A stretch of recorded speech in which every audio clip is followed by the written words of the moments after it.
هنزل عليه مشروم فريش متقطع بس يدبل كده يا دوبك يعني دقيقتين، هخليه على جنب. كوسه وجزر تقدروا تستخدموا الخضار اللي انتوا عايزينه. حطيت عليهم زيت زيتون، ملح وفلفل، وكمان بهارات بطاطس وفص ثوم، وهقلبهم كلهم مع بعض، وكمان رشه زعتر.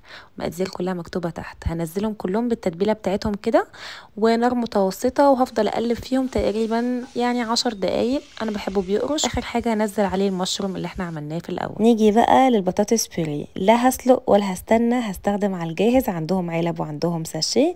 استخدمت العلبه، عندهم 4 انواع. هفتح العلبه كده، فيها البطاطس المجففه والطعم وكمان الشوكه. وده اسرع اختراع هتستخدموه للبطاطس بيوري من على الجاهز. انا استخدمت بالزبده والثوم، تقدروا تستخدموا بالطماطم والاعشاب او المصالة او بالسجق الاسكندراني. حطيت البطاطس المجففه وعليها الطعم، وهنزل عليها ميه 200 مللي زي ما مكتوب عندكم كده بالظبط. طبعا الميه بتغلي، وبعد كده هنقلبها كلها مع بعض زي ما انتم شايفين